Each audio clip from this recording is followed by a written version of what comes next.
It's the Mike Nowak Show with Peggy Malecki. Green, gardening, and environment radio, flavored with a dash of humor. Welcome to intelligent, irreverent talk about plants and the planet they grow on. Your questions, comments, and participation are always welcome on Facebook and Instagram at The Mike Nowak Show and at Mike Now on Twitter. Good planets are hard to find. Temperate zones and tropic climes. And true currents and thriving seas. Wind blowing through breathing trees. Strong ozone and safe sunshine. Well, good planets are hard to find. Good planets are in demand. Brought to you by Bartlett Tree Experts. Every tree needs a champion. Go to bartlett.com. Jet streams, perfect air. And here they are, Peggy Malecki and Mike Nowak. Well, good planets are in demand, right?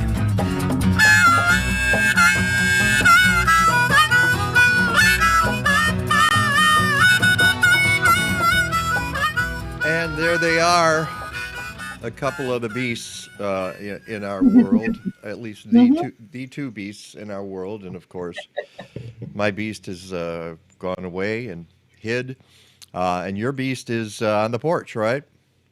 Yep. Okay. Waiting for some vehicle, probably a blue one with letters on a something arrow looking like a smile going by that will get him barking. Yes. Woof woof. Yeah, and for those of you listening on the podcast, when we stream this live, and you ought to check it out sometime. Go to MikeNovak.net or watch the live stream on YouTube. Just go to the Mike Nowak Show, and while you're there, subscribe, and you get to see our two beasts here that we show at the beginning of every show. And boy, the four-legged type. Yeah. Well, what are you talking about? I don't know. You could have, gremlins in the attic or something. I don't know. I don't know, but I got to tell you, there's so much going on in the world, especially in the environmental world, that it's impossible to keep up with everything. You and I were just trading emails this week furiously about everything happening, and we're going to cover some of it on today's show. Very pleased that we're going to have in just a couple of minutes Commissioner Kimberly Neely okay, boy. All right, let's get Kim Buclet. Kim Buclet is the easiest way to say it. But there and don't even get into how many different ways the thing is spelled when you go online. She and I talked about that the other day. But she is a commissioner with the Metropolitan Water Reclamation District of Greater Chicago, and we're going to be talking about some of the initiatives they're doing right now, and they have a lot going on. So stand by for that. But at 9:30, we bring in Raj Patel, and I don't know that he's a fancy guy. So, but so's Kim. We got a commissioner, and then we got a film director. And so are our two guests. Everybody's kind of fancy today. They're all activists, but it's not often we have a New York Times bestseller author on our program, and Raj is that. But that's not why he's here. He's going to be talking about his film for the One Earth Film Festival, which begins on the 3rd of March. So that's coming up, and we wanted to make sure that we let people know ahead of time. It's virtual, mostly virtual, but you can go to some events in person. And I've already had people. The opening night gala on the 4th is at the plant. And I've already had people who have written to me and say, "Hey, how can I get involved with this?" And so we're happy that they are asking us about that. But Raj Patel is the co-director, co-producer of The Ants and the Grasshopper, which I watched the other night and was really moved by it. It's a really excellent film, as I imagine all of the films are. in this the 11th One Earth Film Festival. So 9:30, we talked to him from Austin, Texas, and then at 10 o'clock, we bring in Annette Prince and Kim Polka, who are involved in the Carvana Tower in Skokie, that issue that we have been covering on this program now for several weeks. And it is it is more than several weeks, but the village of Skokie wants to build a Carvana Tower along the Eden. Wants to allow Carvana to build. Well, The village. yeah, okay. They've approved a tower that Carvana would build. Either way, it's they had to get the go ahead from the village of Skokie, and it's 14 stories, and it's going to be near Harm's Woods, and it's going to be lighted from the inside with glass. All glass, as you've No seen floors. these, right? And if that ain't a bird magnet of death, I don't know what is. And unfortunately, the Board of Trustees approved it a couple of weeks ago, and now we're going to talk about what happens next. And we're going to have Annette Prince on the show. She's with the Chicago Bird Collision Monitors. And we're going to have Kim Polka, who lives in Skokie and started a petition against the tower, got 6,800 signatures, and when you consider how many people there are actually in the village of Skokie altogether, you think, wow, that's a lot. 1,200 of the people who signed that petition against the tower live in Skokie. So we're going to ask them what is happening next, and we'll talk about what the city, the village claims it did to mitigate the strike probability from the tower, and whether that is appropriate, and whether the mitigation will work. And so that, and of course, meteorologist Rick DiMaio will be here this morning. I'm expecting him to send me extra stuff any second that I get to try to download while I'm piloting the space shuttle here. I guess I should call it SpaceX. To bring us up to speed with that. No. All right. One thing. Close to Meta. No. Okay. One thing before we get going and bring in the commissioner that I wanted to show you, because I talk about this all the time, and I apologize to the people listening on the podcast because they're not going to get to see this. And again, it's a good reason to go to MikeNowak.net or to follow us on one of our social platforms where you can see the video stream. You know how I talk about 10,000 sparrows at my feeder all the time? Well, here are the 10,000 sparrows on the outdoor feeder in front. And nice. it looks like I've speeded it up, but it's not sped up at all. It's just how they flit around there. What are you looking at? I would venture to guess those aren't all sparrows up there either. They sure look like it to me. Oh, and then that's the best part. Is when they go and they just all fly off there. But here, my thistle feeders have been filled with goldfinches that are getting their yellow feathers. Yay, spring! Pine siskins, redpolls. See, now I guess I got to get rid of that stuff I'm putting up there and put up thistle. And then here's the backyard, and there's my downy woodpecker. And I guess it's a male because it has a little red spot on it.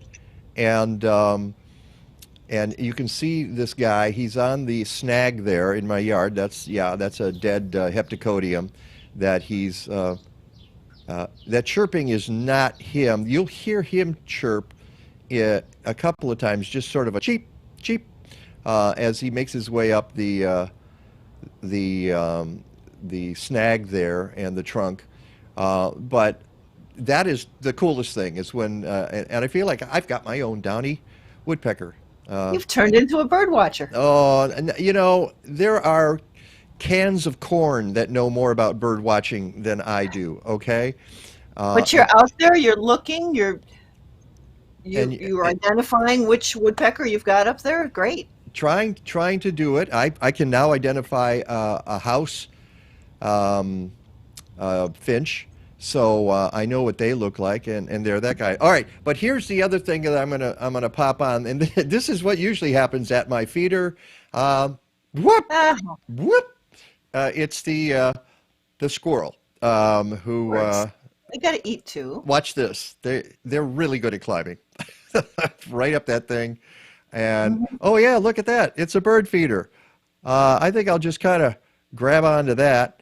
And the good news though is that when the squirrel grabs the bird feeder and it swings around like that, the chunks go onto the ground, and then of course the birds are hovering underneath, waiting for the food to hit the snow, because that's what we have now is snow. And I see the squirrels and the pigeons as much at my feeder as I do any other birds. So we've gone from cat videos to squirrel videos. We've gone to squirrel videos. That's how sad we are, which I think means it's time to get serious here and bring in our first guest, and that is Kimberly, Neely, Buclet, which I still can't say because I'm trying to do this right so that we talked the other day, Kim, and you said, yeah, you can call me Kim, or you can call me Kim Buclet, or you can call me Kim Neely Buclet, because a lot of my friends know me that, and I can't get any of it right. So welcome. How are you doing this morning? Just don't call me late for dinner. But I'm pumped. There you go. And Kim is, as you can see in the background, there's a piano. She's going to do a number for us in a little bit. No, that's your daughter, and your daughter's serious about music, isn't she? She's very serious. She's studying in London. She just finished her degree from the Berklee College of Music. She was recently signed to a recording contract, so she's just doing her thing. Oh, congratulations. You didn't mention the recording contract to me before. Oh, there's that. Wow, I'm impressed. Okay, well, we're definitely going to have a number performed for us at some point. But here we are, and I need to congratulate you, and I know it was a year and a half ago, but you were reelected to the Metropolitan Water Reclamation District of Greater Chicago. In 2018, you were elected to a 2-year term, and then in 2020, reelected to a 6-year term. So congratulations. Well, thank you very much. I'm very happy and proud to be a commissioner on the Metropolitan Water Reclamation Board, serving the residents and businesses of Cook County. So I'm happy to be here, and I'm happy that I was reelected to do my job. To do your job. You might as well do your job. Since you got reelected, you might as well do your job. Lots of work to be done. Welcome back to the show. Great to have you back on. Yeah, it's great to have you here. And you get to do it from the comfort of the recording studio there, which is lovely.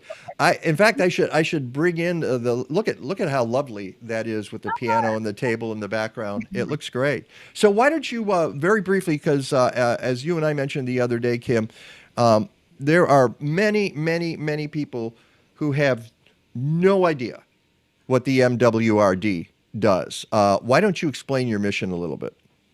Absolutely. So I always like to start these discussions by saying that the MWRD is the most important agency that no one knows about. So what we do, we're not the city water department, so don't call any of us to fix your water bill. What we do is we deal with wastewater and the water that leaves your house. So every time you run your dishwasher, when you wash your dishes, when you run your washer and dryer, when you take a shower, all the water that leaves your house and goes down the drain into our sewer system, we collect that water along with rainwater and stormwater. We collect that water, bring it to one of our 7 reclamation plants.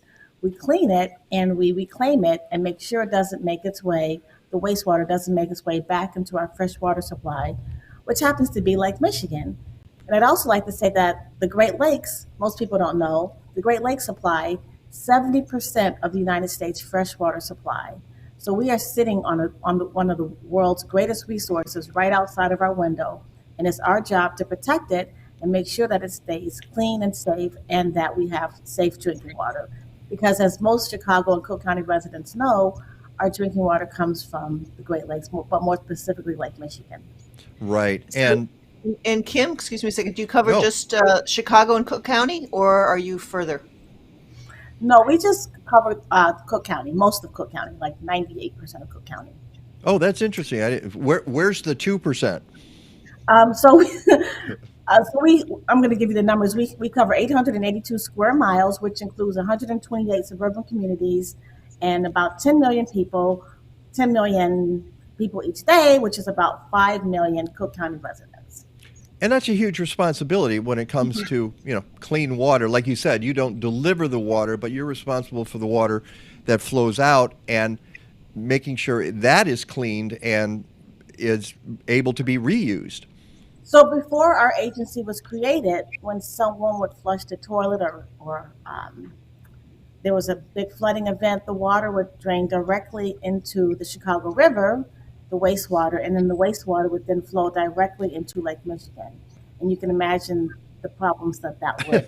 Well, we fixed that. We turned the river around, so we send it to St. Louis now. So, but we don't want to be sending our wastewater to St. Louis, so that's where the MWRD comes in. Exactly. So we clean it, but when we send it down, it's perfectly clean. Yeah. And you also include the North Shore Channel is included? Yes. Mm-hmm. Okay, so you're protected, Peggy, just to let you know. I'm Lake County. Oh, that's right. Well, okay, you're right. Absolutely. But it all ties in together. It all ties in together. End of the county line, obviously. Yeah. Right. It doesn't stop just because the county stops. Right. Well, and that's actually a really, really good point. I consider you more of a regional agency because everything is connected. So I imagine you have to work closely with other regional agencies. Right, absolutely. Mm-hmm. And speaking of flushing toilets, one of the things you're doing that is very interesting, and folks might have read about this, one of the ways that we might be able to predict hotspots for coronavirus, COVID-19, and whatever else comes down the pike is our wastewater. And you are now working with UIC, the University of Illinois at Chicago, to study that. How is that project working? So the way that works is that we allow the University of Illinois to collect samples from around our 7 plants. And what they can do is they can test for COVID through the wastewater, and we can detect it days, sometimes weeks before an actual outbreak occurs. And so what that does is it allows the public health agencies to kind of possibly predict where the next outbreak may occur. So it's a very important project. We work hand in hand with UIC, and it seems to be quite successful. How did that get initiated? And you've been doing this for almost a year now, right? Or over a year? Yes. So the way it was initiated is we saw a way to collaborate. They were already doing the testing. Of course, we have our 7 plants around the county. It just seemed like a natural partnership for us to get together and, provide data that might be helpful to helping to end this pandemic, which I think is a goal for everyone. And you provide samples to UIC. Now, do those come from your waste treatment plants, or do you go on site in various parts of the Cook County and gather samples? How do we know where the hot spot is going to be? So what they do is they actually go around to different hot spots or different water sampling spots around the different waterways. And they do that, I believe, on a daily basis and test those different samples to predict where an outbreak may occur. Now, sometimes it's difficult to pinpoint a specific neighborhood because if you can imagine, let's say a plant like Stickney services a number of neighborhoods, but we can get a more general view, which is helpful, even if it can't be as specific or as direct as we'd like. So the idea is that that's what I was wondering about, is that if you're getting general samples, it's going to be hard to pinpoint exactly where that came from, but it gives you a bigger picture of whether COVID might be in our area. Our area, precisely, exactly. Okay. Are you looking? Go ahead, Peggy. I was looking at something else on the press release about testing the water for COVID, and it mentioned you're also able to find areas where there might be, say, prescription drugs being disposed of through the waste system and similar issues.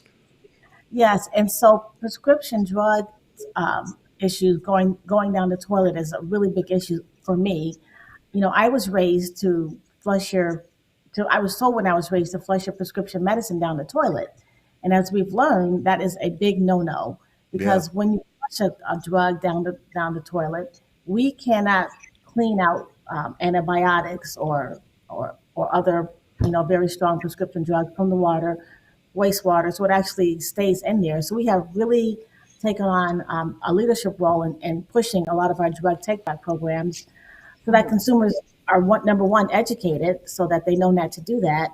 And then B, we provide locations for our residents to bring their drugs in on a regular basis so that they have some place to dispose of them. And also part of that education is to know that a lot of drugstores like Walgreens and CVS will actually take your drugs back. They actually have containers where they'll set up in front of their pharmacies where you can take your drugs, but most people don't know that. So that's a really important point, and thank you for bringing that up. Well, and do the police still accept drug containers? So the Cook County Sheriff's Offices will accept them. I'm not sure municipal police do, but the Cook County a lot of the suburban police departments do. Yeah. And it's something we've talked about for years. We had conversations with Deborah Shore back when she was an MWRD commissioner. She's now the regional director for the EPA. And it's such a big deal because it can get into, really, Yes. What a good thing.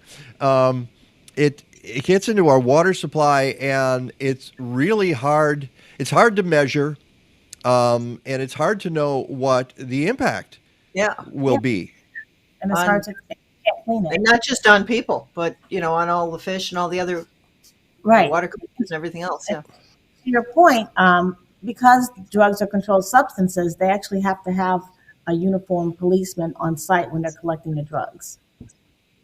Yeah. So, folks, if we can just give you one word of advice, and I'm amazed that when you grew up, Kim, you were told to flush them down the toilet. I don't remember anything like that in my family, but it's possible my folks did. But please don't do that. And sadly, people are still doing it today. Well, I'm sure they are. They figure that's the easiest way to deal with it. It's like out of sight, out of mind. Just put it, flush it, boom, it goes. And I guess they figure that, you guys will treat the water. Exactly. I think people don't really think about when they flush things down the toilet, what happens to it. So, part of my job is to bring awareness around things that should not be flushed, specifically prescription drugs and anything that is biodegradable. Yeah. Yeah. Like toilet plugs or that clog things up. Yes. Right. Like you can't flush your mask. You can't even recycle your mask. Nothing like that. So and that is. Plant. Go ahead. Sorry. I'm sorry. I was going to say, I don't know if you've ever toured our plants, but if you can hear the stories of the different things that some of our engineers say they find, from the wastewater that people flush. It's pretty amazing. Well, and it affects people on a home level as well. A couple of years ago, my basement backed up, and I had a guy come down to do the rotting, and he went in there and found a plastic bag. Now, obviously, I didn't throw a plastic bag in there. Somehow it got caught, and it was trapping everything, and it backed up into my basement. So, and those things get sucked into our sewer systems because they're on the street. Right. But folks who are putting diapers and whatever else down the toilet, that's insanity. It's going to cause problems. Or female hygienic products and all of that. Yeah. Or wipes, which are supposedly flushable, and they're not. Yeah. They're not flushable. They don't degrade. Yeah, you shouldn't even put facial tissue in your toilet because that doesn't degrade. Basically it's toilet paper and whatever you produce. Right, exactly. That's it. Yeah. End of story. Okay. So let's talk Great Lakes and Lake Michigan a little bit here. I won't go into too much graphic detail. Yeah, no. Well, but you know what? I'll tell you what. It's graphic, but it's important. I mean, the reason we're civilized is because we know what to do with our poop. Exactly. Okay, now we have a question that came up from Domenico D'Alessandro. He's asking if MWRD uses mycelium-based filtration to handle some of the more subtle chemical pollution. I don't actually know the answer to that. I don't think I've even heard that term before, but I'm happy to go back to our engineers and ask and get back to the gentleman. Yeah, and I know that your staff is watching and they take Okay. notes on this, Yeah. and they've been really helpful in setting this up. And so my kudos to Yeah. Dean and Richard. Some of the chemicals that get in the lake, regular filtration systems not handling. So I'm sure there's other methods employed right now. Right. One of the things that you're addressing here is the restoration of Lake Michigan, and I'm interested in that because it doesn't sound like that's part of your mission to restore sections of the lake that might have crumbled. How does the MWRD play into that? So there was a report put out by NOAA that said something about lake erosion over the next few years will be greater than it's been over the last 30 years. Not lake erosion, but shoreline erosion. And we in this area like to think of the Great Lakes as part of the shoreline, and Lake Michigan and all the other Great Lakes are also under attack in terms of shore erosion. So we're helping to combat erosion by providing funding to help repair the shoreline around Chicago. So, for instance, last April, our board approved a $1.5 million fund project to make repairs along Lake Michigan near Morgan Shoal to prevent further erosion and to protect Lakeshore Drive from further erosion, from damaging waves. So I don't know if you've noticed during some of these huge rainstorms that used to be like every 20-year storms. Now it seems like they're every 3-month storms. Yeah. And the waves crash onto Lake Michigan. And there's a lot of homes along lakefront that, the waves get so high, sometimes the waves crash very close to, if not into their homes. And so we have a very vested interest in that and making sure keep protecting the lakefront and ensuring that, the water is the environment is safe. And so by investing in projects to help shore up our shoreline ultimately helps all of us. All right, not to get nitpicky here, but how does working on the shoreline fit into the mission of treating stormwater? Well, I can see where stormwater, because that's part of stormwater if it's washing up and taking away shoreline. But I was thinking more of wastewater, whereas Lake Michigan is our clean water. Right. So investments to restore our natural habitat, i.e. the shoreline, will be vital to the Great Lakes and help communities deal with the impacts from climate change. So if we have, a strong, sturdy shoreline, sturdy the homes and areas around them, ultimately, I think that helps all of Cook County, all of the residents that use the lake, and I think it directly serves our mission in protecting the environment. All right. One more thing before we let you go. You've been involved in some grants to area municipalities for infrastructure. Those include places like Calumet City, the Calumet City Green Alleys Project, the Countryside Park parking improvements, pervious concrete alley improvements in Des Plaines, Green Alley Program in Lyons, Green Infrastructure Alley improvements in Maywood, Detention Basin Naturalization in Oak Lawn, and River Trails Middle School Green Infrastructure improvements. I'm happy to see that a lot of them have to do with alleys, which have been neglected for a long time. Absolutely. So ultimately, we're hoping that combined, all these projects will soak up more rainwater and stormwater and prevent it from overwhelming those local municipalities' sewers and their stormwater collection systems. And so it'll help keep water out of people's basements and out of businesses and in our tunnel systems. That's the goal of that project. And I would say that the investments for those projects range in price from $89,000 to almost $1.5 million, ranging from benefiting structures from as little as 5 to 138 different structures throughout those 7 communities. And you had a lot of applicants, and I imagine you'll have more. And do you plan to give out more awards? I'm assuming that at some point we will certainly give out more grants. We'll have to see how these go and get these completed and then start the process again. All right. Before we let you go, I know that the MWRD is always doing events. You've got stuff going on. You must have something coming up that you want to tell us about. Well, we always have our virtual tours. So until we start doing our regular tours again, we invite people to do virtual tours. As we get to warmer weather, we give out tree saplings because we're part of a Restore the Canopy project. So we'll have maple tree saplings and other tree saplings that we give away at most of our treatment plants. We have drug take-back programs that happen all the time. We have a Black History Month program coming up this Thursday that people can tune into. And we'll have a bunch of Women's History Month programs happening. So, yes, there's always something interesting happening at the district.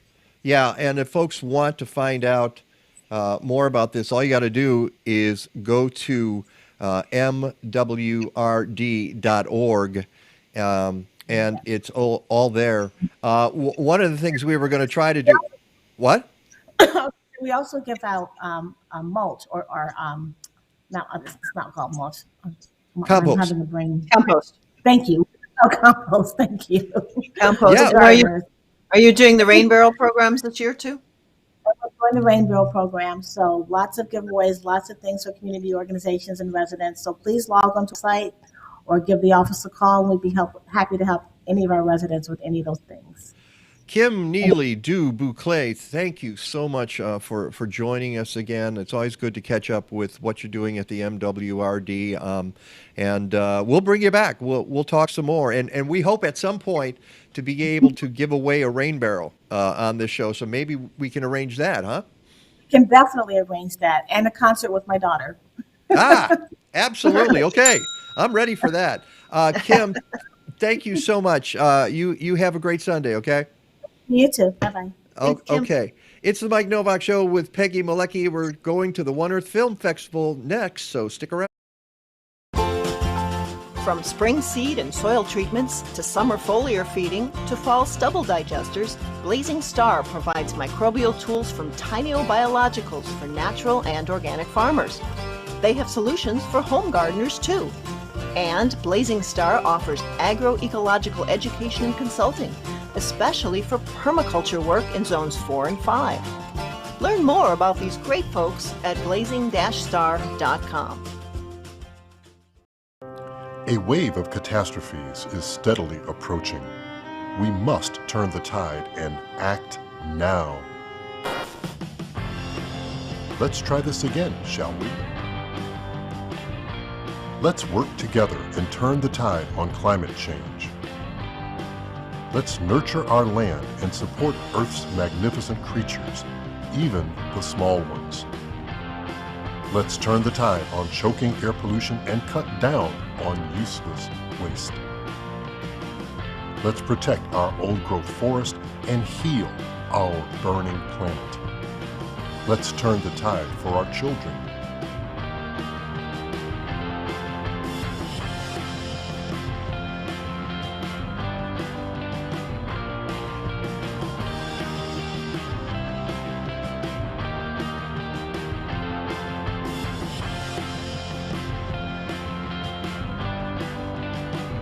The 11th Annual One Earth Film Festival, March 4th through 13th. Get tickets at oneearthfilmfest.org. Once upon a time, in a place called Mzansi, the people loved driving cars everywhere. They used lots and lots of electricity and chopped down many trees for firewood. And then a very strange thing happened. The weather began to change. In some places there were droughts where before there was rain. In other places the rivers flooded. The grown-ups realized they were contributing to the strange weather. They discovered if they used clean energy and less electricity, they could save Mzansi for their children. What happened then? How the story unfolds is up to each and every one of us. Switch off, recycle, change. Help save tomorrow, today.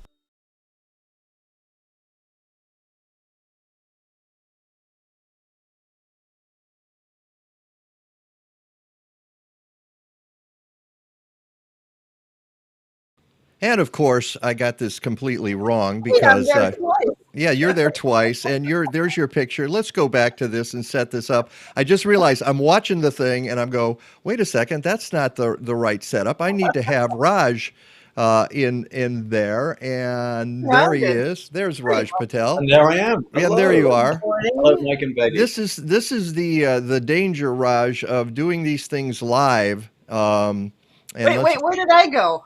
you're there. Can't you see yourself? You're not live, but there you are. Oh, there I am. Okay, yeah. I look much better that way. Yeah. So welcome. And welcome Raj Patel to the Mike Nowak Show with Peggy Malecki. We're so glad to have you here. Raj, I'm so honored to have you here. You need to know about Raj. He's the co-director, co-producer of The Ants and the Grasshopper, which will be at the One Earth Film Festival, which runs from the 3rd to the 14th of March. It's mostly online, as I said before. You can participate in some local screenings and the opening on the 4th. It is the kickoff.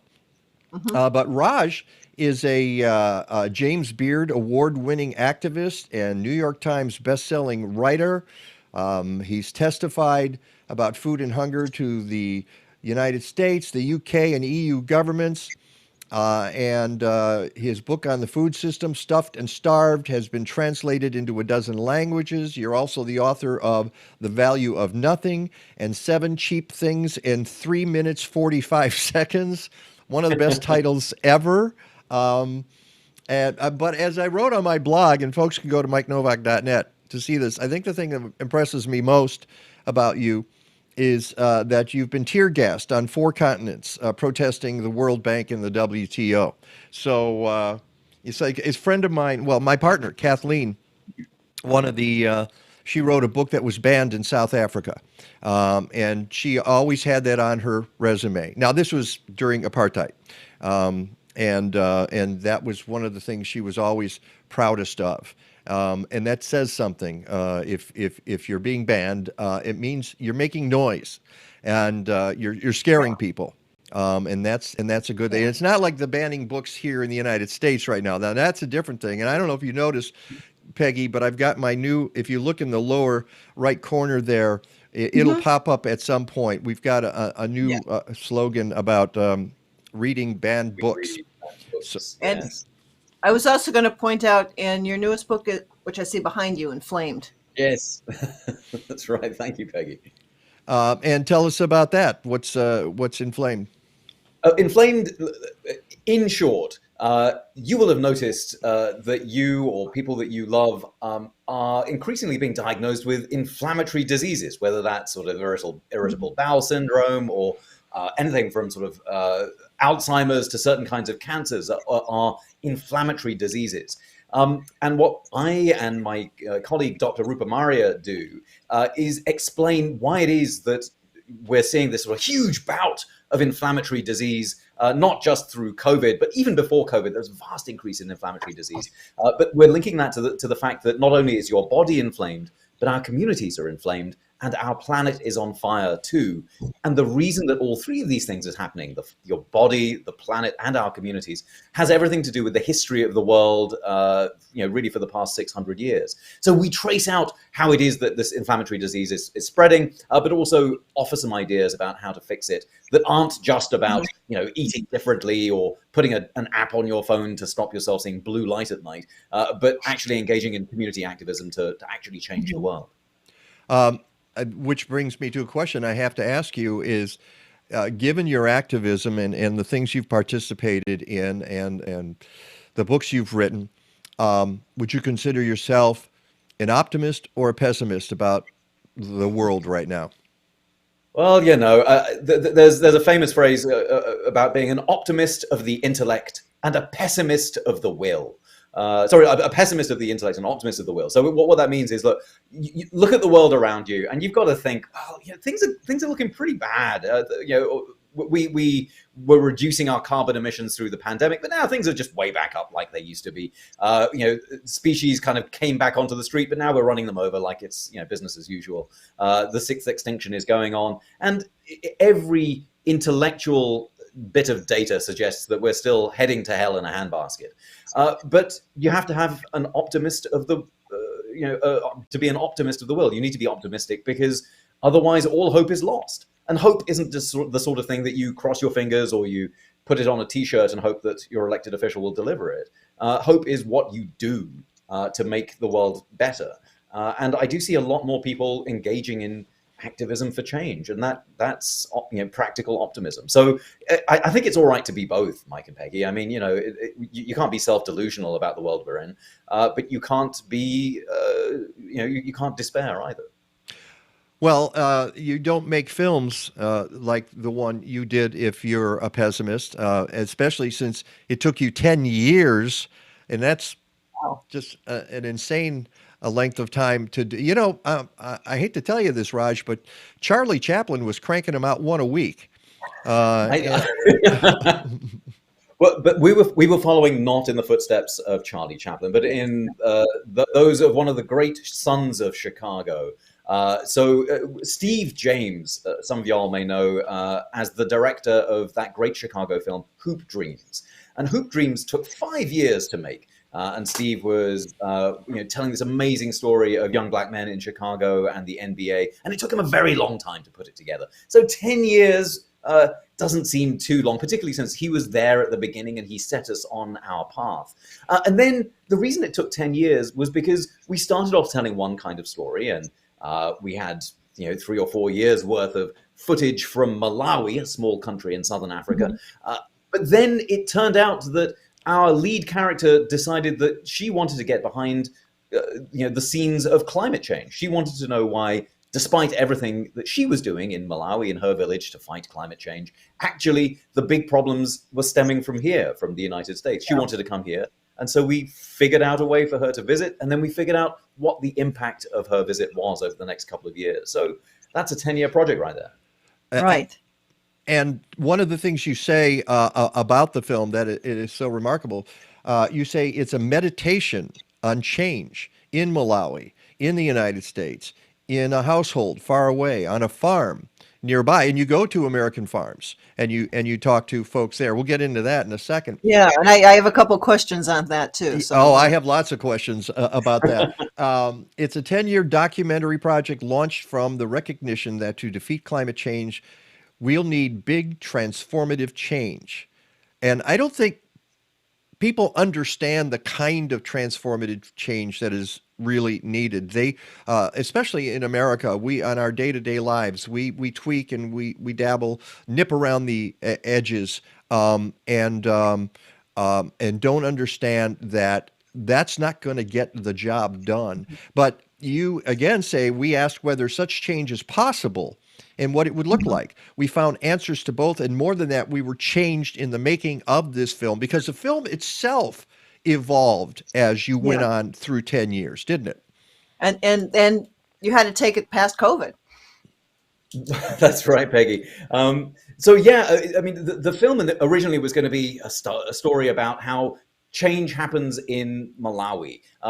The reason it would be an important story to tell is because most people think, oh, Africa, that's where the hunger is. They have no idea. We must send whatever, food aid or technology or whatever it is over there, and that'll help them. But the story that we needed to tell was showing how to end hunger, a group of farmers and activists and teachers in Malawi have ended hunger in some villages, particularly child malnutrition, by growing plants differently, using agroecology, which is a term we heard a little earlier on, but not just using agroecology to grow things, but also using it to make sure that work is distributed equally in the home. One of the reasons that there is child malnutrition sometimes is because men aren't doing enough, and they're taking too much food and making women not only farm and carry water, but also look after the kids and do a whole bunch of other things. And in the end, child malnutrition flourishes because of gender inequality. And so, this film was just going to be a story about how actually some brilliant ideas about ending hunger in Africa are coming from Africa. And it involves not just planting new things, but also ending patriarchy, for us men to realize that we got to do our fair share. Now, that's a fantastic idea in and of itself. It's a brilliant. We should, it would be great to have some of that over here in America. But but then, one of the things that was going to happen initially was we were going to have a narrator, right? So someone in the scratch track in the original version, it was me doing my sort of David Attenborough thing, where it's like, and here we are in Malawi, and if you listen very carefully, you can hear the Malawians doing their thing. It's very exciting. Dave, but that's obviously wrong, because the story is about folk in Malawi actually being much more powerful than anyone ever gave them credit for. And to repeat the sort of cinematic mistake of saying, well, and here we are, and here's something completely different, would be to compound that error. And so in the end, this film involved getting rid of me and getting rid of all these, the voices that normally intercede and trying to interpret for you what's going on, and let the voice of our key character, Anita Chitaya, take over that story. I love your impersonation of Attenborough. That's just delightful. Do you do any others? Would like to see them. You can try and get me doing James Bond, and after that, it's all downhill.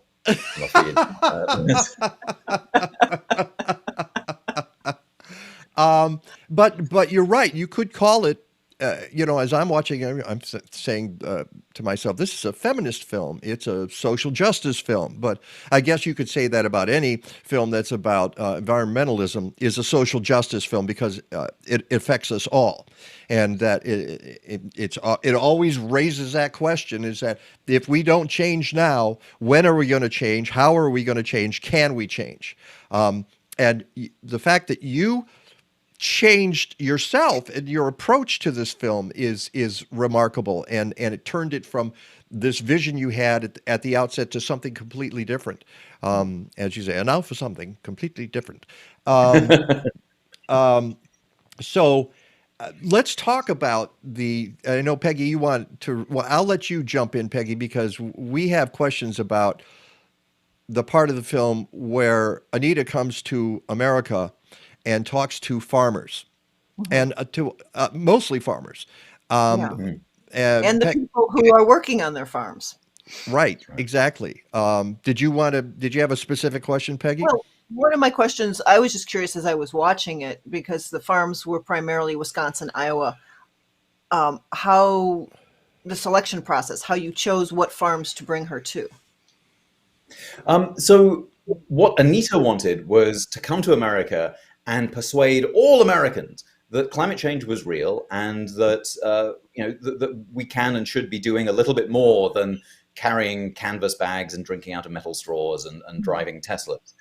So she, her vision was, she wanted to speak to anyone and everyone who would speak to her, and that was the problem, because we tried to get interviews with senior government officials, with the big foundations that invest in agriculture, with any of the big companies, any big farms in the United States. None of them would speak to us. None of the food corporations would speak to us. No one would speak to us. Well, can I stop you there for a second? Why? I mean, it seems to me that they could take 10 minutes out of their day and pat you guys on the head, and then they would look good because they can say, yes, we talked to the folks in this documentary. Why would they not even give you the time of day?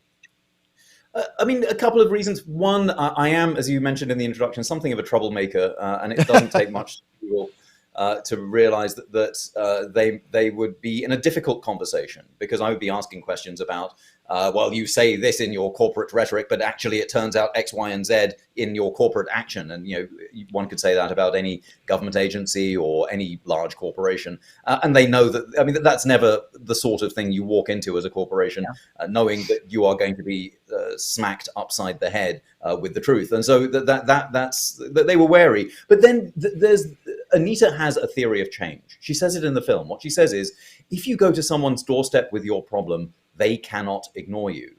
And that's right, I think. Her method of change is to go to people's houses and sit down and talk and share ideas, and in the end, engage in transformative conversation and transformative work. And the way that these companies and government officials wanted to avoid that was by not inviting her to their doorstep. So they know that this approach works, and they would rather keep things as they are. Wow. So you So end up going to these farms. Some are small, some are not so small, and you talk to the folks there. I have to say it was a little bit disturbing to me that even the organic farmers would look at you and say, well, there's really nothing well, first of all, we're not even sure there's climate change and there's really nothing we can do about it. And to do something, it means we'd have to change our lives. And they look very serious and very concerned that it would be difficult because we have to change our lives. On the other hand, somebody did take a different course after talking to you, the fellow who ends up raising the organic chicken. So it's yeah, and that's kind of its own thing because it's a disconnect. The guy with the organic farm thinks everybody who works with him obviously is on the same page, and learns they're not. It was surprising for everyone that in fact, even in the organic world, there are different strains of why you do organic, and I think this speaks to a very American moment here. You mentioned earlier on, Peggy, we had to get this film through the pandemic. And in Malawi, when the pandemic happened, I think the death toll in a country of 17 million people, initially it was like 17 people. I mean, it was very small because everyone was sequestering themselves and doing, they were taking care of one another by obeying some basic public health laws. And of course, the rest of the world looks at the United States and looks at our death rate and is aghast that we won't do things for other people and we're only thinking about ourselves. Now, that matters in the organic world because some people eat organic food not because it destroys the environment, not because farm workers who are the most exposed to these toxins will suffer the consequences not just in their bodies but for generations through their families. That's not the reason they do it. The reason they do organic food is because their body is a temple. And that what we must put in our bodies is pure. And so the origins of thinking about organic food is not woven into our duties to other people or other beings, as it is in other countries. But here in America, our approach to organic food is very selfish. And that selfishness is something that I think, when Anita comes from Malawi, and when, frankly, anyone comes to the United States from almost anywhere else in the world, they're sort of boggled by. That we might end up doing the right things, but for such toxic reasons that when some moment of crisis comes like COVID, all of a sudden that selfishness is laid bare. And so, even among lefty sort of organic types here, we've had raging debates about vaccines when everywhere else in the world, the organic community understands, this is what you do to take care of other people. Whereas here, the suspicion of big ag and big chemistry is so vast that we forget our duties to one another. And I think that's the big story here, in thinking about the ants and the grasshopper. The title of the film is not the Aesop's fable, Ants and the Grasshopper, where the ants are working away and the grasshopper is lazily sitting around. In Malawi, the ants and the grasshopper refers to this thing where if there is a dead grasshopper, one ant can't lift it up and take it back to the ant nest. But so many ants together can. And in America, as Anita observes, there are so many ants, but we're not lifting the grasshopper. And she's wondering why. Me too. I think there's a lot of us who are wondering why. And you've brought into stark relief the issue that we have in this country, the whole America First idea, and I've known for a long time, and Peggy and I both understand this, that we're just part of a grander scheme. We're part of the world. And if we don't recognize that, we'll all go down together. The ship will sink and everyone will go down if the richest country in the world cannot figure out. The richest country in the history of the world cannot figure out how to how to reach out to other people. And there's something wonderful. By the way, you've already started to make people think. I'm looking at our chat here, and Deb says, childhood malnutrition as a result of gender inequality. Fascinating. And yeah, and you do illustrate that in your film. And I know we're talking the film and One Earth Film Festival, but I hope to ask you as well about Generation Food Project and how it all ties together. Sure. What? So many things. But the idea of this particular film, it was going to be one among many where we were showing that around the world there are communities right now that are doing the organizing and doing the work to transform the way that we eat in ways that are that crack open our imaginations. So, for example, the gender inequality story is actually it plays out here in America. If you look at which group of Americans is most likely to be food insecure, it's female-headed households, single moms, and that's because of the way that we structure our society. We don't particularly care about single moms in this country, not in the ways that we do about sort of billionaires, for instance. And so that that story is one that we wanted to sort of weave through this bigger project. But we've got lots of other stories about land reform. We've got stories about indigenous folk in Peru who are bringing seeds back home, and through COVID we'll have lots of other stories as well. So watch this space for more. It may take another 10 years before you see the next film, but it'll be worth it. I have a feeling I'm not going to be able to live that down. It's okay. I'm not going to compare you to Charlie Chaplin anymore. That is not going to happen. One of our viewers just wrote, here's a quote from David Mitchell. In an individual, selfishness uglifies the soul. For the human species, selfishness is extinction. I think that's right, and that's there's a very useful phrase from Southern Africa called Ubuntu, and Ubuntu is the idea that I am because you are, and it's just a recognition that we only exist because of one another. The sort of Ayn Rand fable of self-made men is again, everywhere else in the world thinks Ayn Rand is some sort of dystopian nightmare, and here she is held in high regard. Well, among some people. All right. Well, before we let you go, though, we should once again mention the One Earth Film Festival coming up here in Chicago, mainly online, as we said. And the way you find out about it is go to oneearthfilmfest.org. We've shown trailers from some of the remarkable films on the show. We're going to show a few more before in the next couple of weeks. Obviously, go ahead. I'm sorry. No, what were you going to say? So the Ants and the Grasshopper is on March 9th. Both virtual and live at Chicago Public Library's Austin branch. Right. And some of the other films are The Regeneration, Bring Your Own Brigade. We've seen the trailer for that about fires. The world, as you mentioned earlier, Raj, is burning up. The sooner we recognize that, and the sixth mass extinction, as you're talking about, the next thing we're going to talk about on this show is a tower that's a glass tower, 14 stories, being put up in a Chicago suburb that is going to next to a forest preserve that is going to be a bird magnet. And yes, and I see your expression. It's insanity itself, and we don't understand that in the middle of the sixth mass extinction, we cannot be that careless or that cynical. And yet we are. Anyway, back to the films. There's Exposure about a trip by women to the polar regions. Extinction, the facts, speaking of extinction. Girls for Future. We showed on this program, they call it here Octopus Making Contact, but it was called My Octopus Teacher when we ran the trailer. I'm not sure which is the real one, but Understory, A Journey Through the Tongass in Alaska.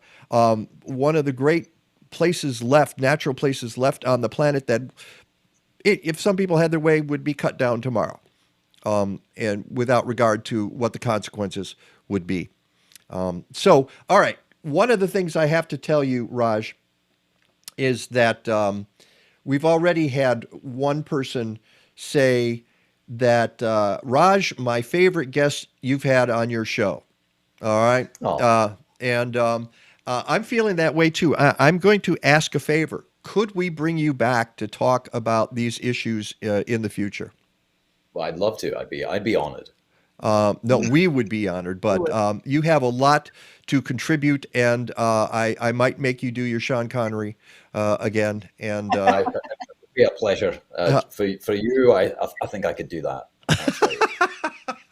We have a viewer who says, Mr. Patel, you would be an amazing James Bond.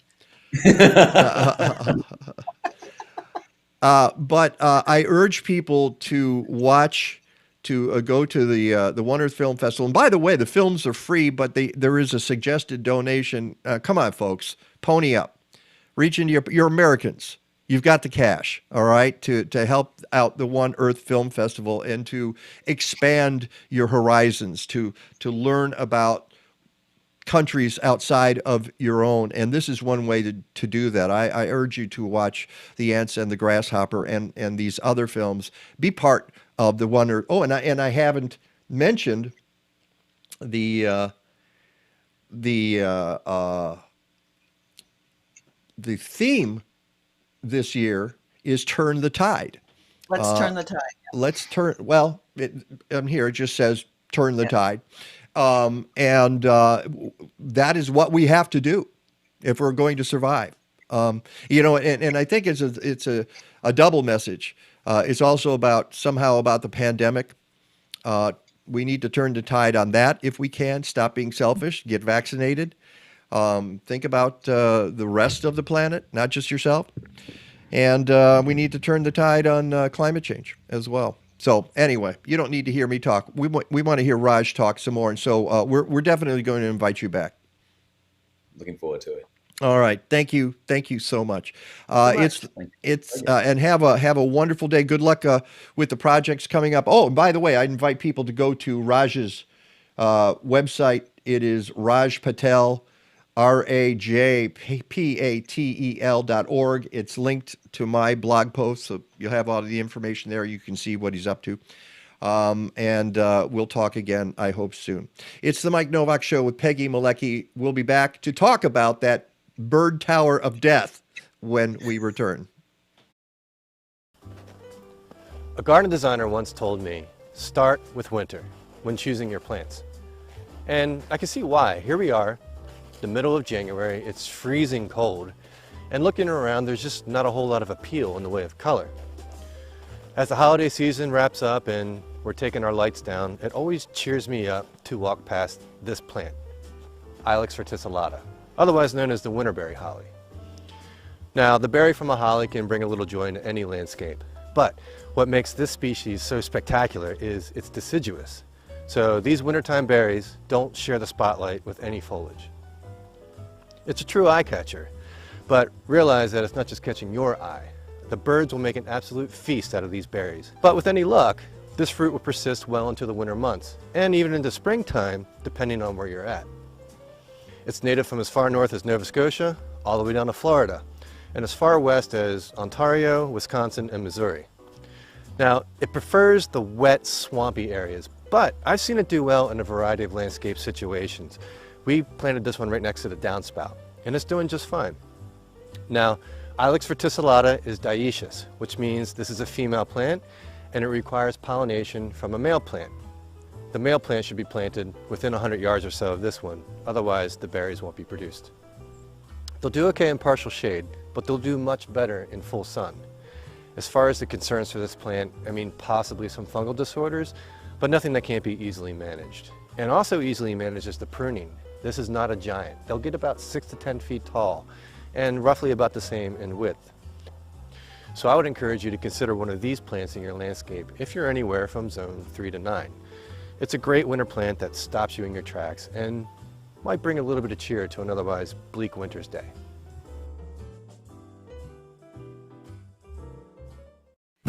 Welcome to the Mike Nowak Show with Peggy Malecki. Green, gardening, and environment radio with just a soupçon of humor. Or is that a dash? Brought to you by Bartlett Tree Experts. Every tree needs a champion. Go to bartlett.com. Here they are again, Peggy Malecki and Mike Nowak. All I need is good food to eat and make me healthy, wealthy, wide awake. Lettuce, tomatoes, rooted bacon. What about those sweet potatoes? All I need is good food to eat. All I need is good food to eat. All I need is good tools to make me music, porches, lingerie. Give me all that I can take. And welcome back to the Mike Nowak Show with Peggy Malecki. Oh, look at Annette. She's been working on her computer to get that image figure. You don't even know, folks, because we were talking about this before the show. But wow, I'm impressed. Although the ground is moving there, you're having an earthquake. I'm trying to use a different laptop here, but that's apparently not working. So what do you mean? It is. It is. No, it is. No, it is. It is. We've lost the letterbox. So yeah, no, it is working. Oh, great. Yeah, no, don't just stay there. It doesn't seem right, but okay, I got you. All right. Don't move. Don't move. There we go. There we go. It's like, we're good. We're good here. And that's Annette Prince, who is with the Chicago Bird Collision Monitors. On the right, you see Kim Polka. She's a Skokie resident, but an activist and the woman who and is a glassmaker. And look at this. Look at that studio. We love you. Tell us about your studio a little bit, Kim. When I'm not protecting the birds, I'm melting glass, and I make night lights and giftable items out of glass. Lots of birds. I make birds. Do you really? How cool! I do. Well, I'm tempted to make you run and grab one of them and show us from somewhere in the studio. But think about it. Well, there we go. Okay, good. So this one isn't finished, but here's a little cardinal that's in process. Aww. He's got to be trimmed. All right. And that'll be a nightlight. My website is easy to find. It's my name. So KimPolka.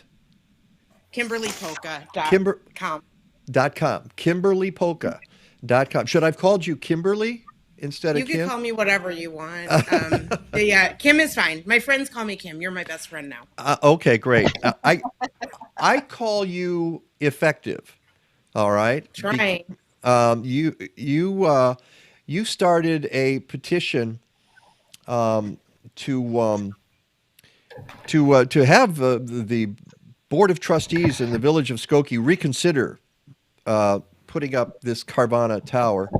And you got 6,800 signatures on that in a matter of really a few days. It wasn't that long at all, was it? It was 3 weeks, and we're at almost 7,700 now. In another week, people are still signing. Wow! See, I didn't even realize it was still going on. I couldn't wait to tell you. Oh, great! Well, you know what? I didn't put the petition in my blog post because I wasn't sure that you were still doing that. So yeah, I've got it on the rundown, so I'll just put it in the comments here. Yeah, put it in the comments, and then we can add that. And I realize that I need to zoom in a little bit here too. There we go. So sorry about that. And before we get to you guys, and we appreciate having you here because it's a very important issue. We got several others. It's Peggy and I are trying to save the world today, and it's such a drag to have to save the world, but that's the way it goes. Needs to be healthier. It needs to happen. There's a Save Bull Prairie public meeting this tomorrow, February 21st. At 6 p.m. And you can find out more about this if you go to Save Bell Bull Prairie on Facebook, if you go to savebellbullprairie.org. And then, so that's a public meeting where folks talk strategy. They talk about you get news about the latest. And the latest is that the airport board had a pat ourselves on the back meeting the other day where they talk about the state of the airport and how great everything is and how and how wonderful what they're doing how many is. jobs and how much this and how much that. Blah blah blah blah. Wait, yeah. How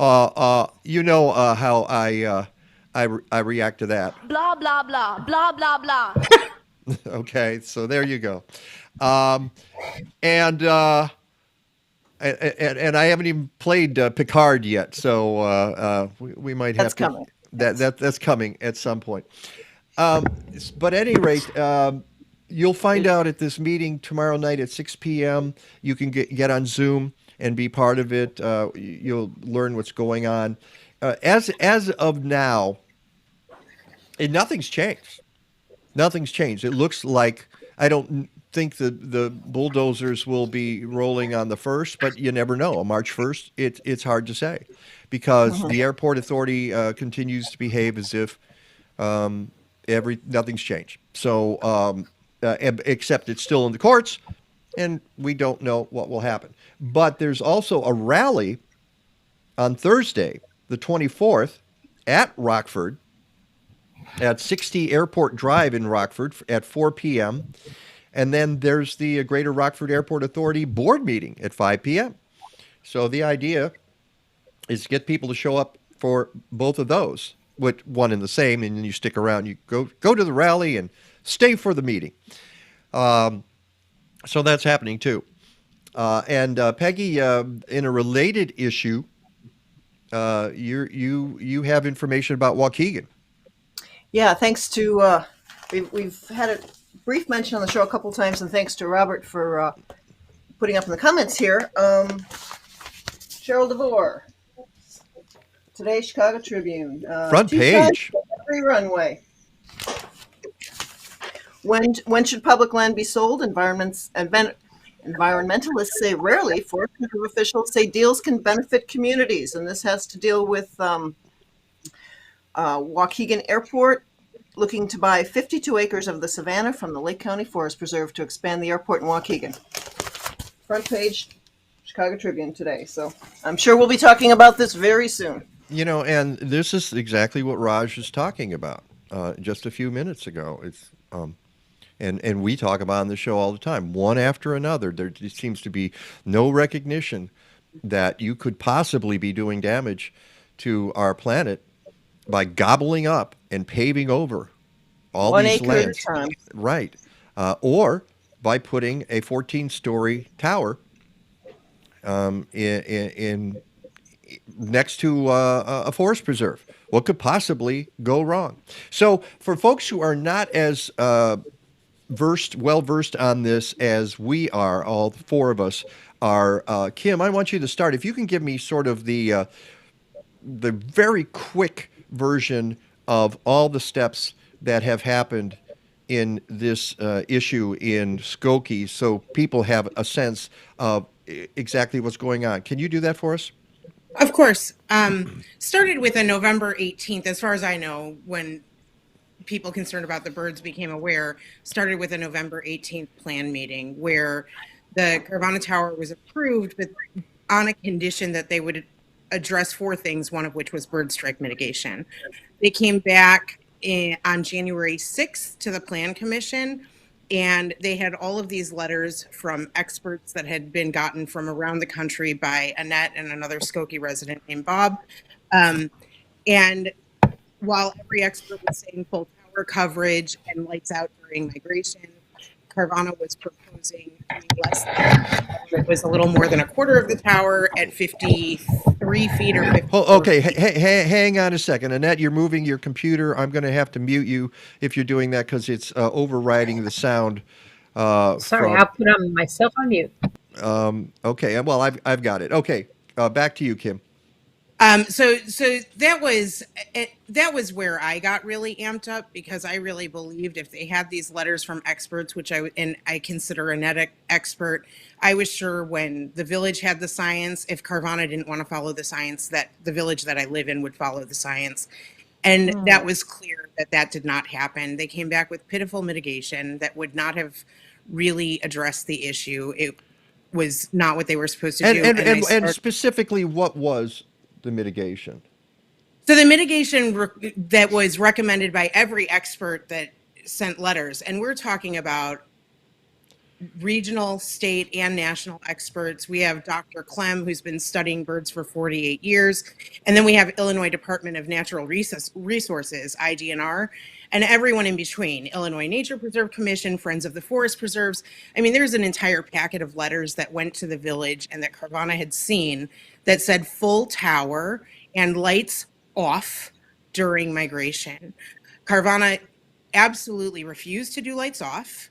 And instead of the full, at that time, it was 140-foot tower, they said they would do 53 feet of markers on the windows. And that's what I call pitiful. Yeah, I'm looking at Yeah, it's the. like because birds don't fly any higher. Well, now the village of Skokie claims that birds. So this has been, Skokie is lauding themselves. Look at what us and Carvana did, and we have been fighting them for months. And there was what seemed like theatrics. I think Mike pointed that out really well at the February 7th meeting. So they keep spoon feeding a little more mitigation. So where they landed was 63 feet, 10 inches of the building and markers, which is still less than half. And when Skokie posted it when they sent an email and had an attachment, Skokie, who the night before were not experts on birds and kept saying that, had the gall to say that the markers are going up 63 feet, 10 inches higher than birds in our area fly. It's absurd. It's absurd. Yeah, because birds, well, I don't know if you realize this, but the bird union has told its birds that they can't fly any higher than that. So they're all paying attention. And I want to clarify something here because I've heard different building height statistics. Somebody said it was 114 feet. You're saying 150. I see here on their own mitigation that it's 135. What is the actual height of the building going to be? Do you know? I believe now it's 135, dating back when we're talking about January 6th and November 18th. I believe the document said 140 feet. But the latest number, the proposal that was approved on February 7th is for a 135-foot tall building. Yeah.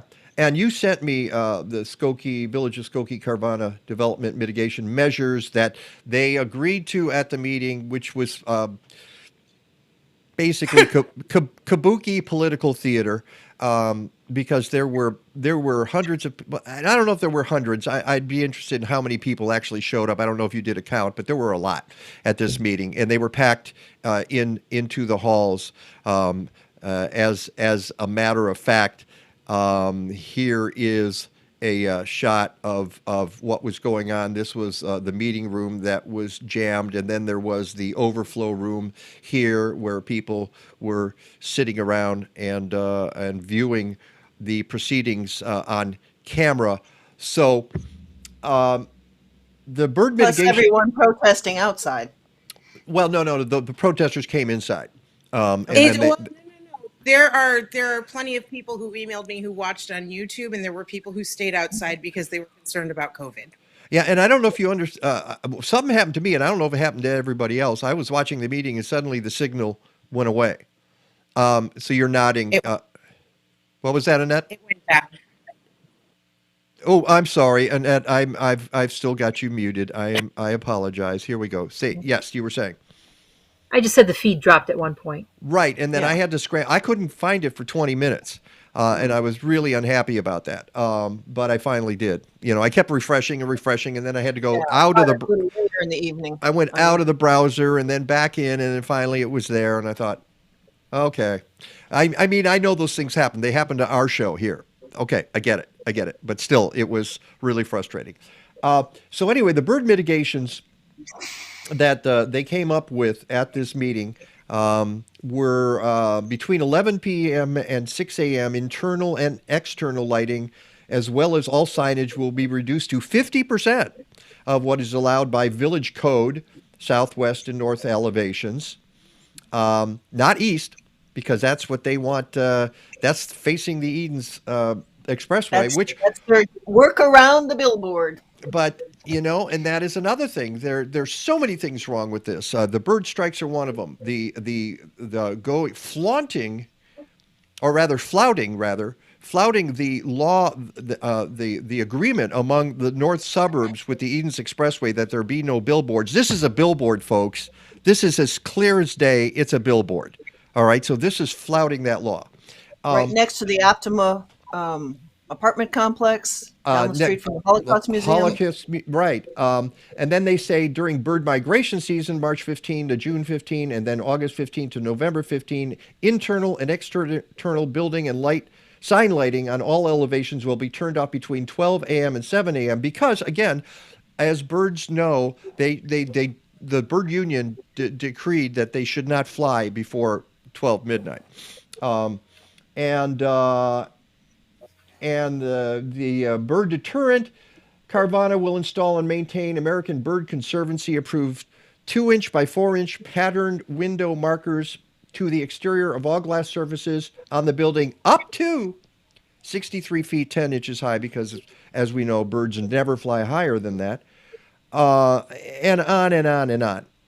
And also, they say there will be an independent research study to monitor bird strikes for at least 1 year, because 1 year's data will certainly solve the problem. That's where I want to go to you, Annette, because and at least they're providing bond money in case they go out of business to tear the building down. Something tells me it's going to cost more than $200,000 to tear down that building, but it'll be worth it. Absolutely. All right, Annette, let's address some of this, what is likely to happen, because you deal with, unfortunately, dead birds all the time. And what is the Chicago Bird Monitor, Collision Monitor's opinion about what's going on? Well, we're certainly glad that due to the work of the tireless work of advocates and thousands of members of the public, constituents in Skokie, who have spoken up, that there's more mitigation in place than would have been there if this tower went through as it could have been approved in November when it first came up for a vote. We had commissioners and trustees that did support us in this idea of saying that there needed to be mitigation for the birds. So that's certainly there, thanks to this issue being raised. We think that Skokie could have done more, that they've only kind of taken care of half of the hazard. And when something is a threat and a hazard, you don't take care of half of it.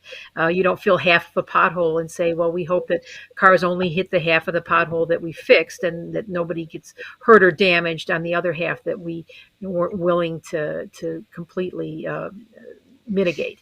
So we're disappointed that the village, who we felt could have required whatever they wanted whatever they wanted Carvana to do. Carvana wanted this parcel of land. They wanted their billboard. We feel that Skokie had it within their power, knowing what the experts were recommending and what would have been best for them as a village to say that they did the green intervention that they could have. That Carvana could have had a win for saying that they took all the steps necessary, and the birds would have won. So we are disappointed that we didn't get the complete mitigation we wanted. We think it is a good thing that Skokie is open to putting an ordinance in place that will ultimately take care of the next building and the building after that, because ultimately you can't fight these buildings one at a time, building by building, battle by battle. If ordinances are in place in cities and governmental areas that will set these requirements out, and set an expectation of that we can do better, that we can make things safer, and we don't have to have bird injury and death at any of these designs if people are willing to put these things in place, which are often they're energy saving, they're sustainable measures that are beneficial to everyone. Going back to your earlier discussion, it helps everyone. These birds are important to all of us. A lot of people have a stake in what happens at this location in Harms Wood. Not just the Skokie residents. They are putting birds that belong to all of us at risk. They're putting an environment that we all depend on at risk by not wanting to take the full measure that they could have. I'm going to get this question out because I know I'll forget it, and then because I've been meaning to ask it for weeks. And I've got a point I wanted to bring up as well. Okay, you hang on that thought, and then I'll let you do that. But my question is about where they say they're going to have an independent research study monitor bird strikes. Has the Chicago Bird Coalition monitors been asked to be part of this at all? No, they haven't designated, and you need to be very much aware that this is not with the intention that should they find that there is an excessive amount of bird injury and death, they made very clear at the meeting that they will do nothing additional to fix this. So this is not being done to see whether the mitigation efforts were effective. If they prove to be ineffective, if it proves that there is an exceeding amount of bird strike, occurrence at this location, they said very clearly it is being done to make it, to show that they're interested in learning more about bird strikes, but that they will not. But they're not going to fix anything. So hey, no, they said this is not being done at all with the intention. We wanted it to be a way for us to either assure and hopefully congratulate them if mitigation worked, and then put other things in place. Well, but the reason I ask is that I imagine you guys want to be there to see what's going on. Do you think you'll even be allowed onto the property to do your own research? We certainly hope that people are going to be able to look at this building and see what's happening with it. I think the public is going to ask for that. I think we would be happy to work with that, because it's something certainly that we've done with other buildings and been able to show that the mitigations have been effective. I mean, that's the whole point of monitoring, would be to point to any additional areas of concern, or to verify that mitigations work. I mean, that is beneficial. But we're, at this point, we don't know what Skokie or Carvana, how they're going to proceed on that. So at some point, go ahead, Peggy. Go ahead. I was going to say we've got a one of our viewers asking, what's the Cook County Forest Preserve's position on the tower? Are they involved?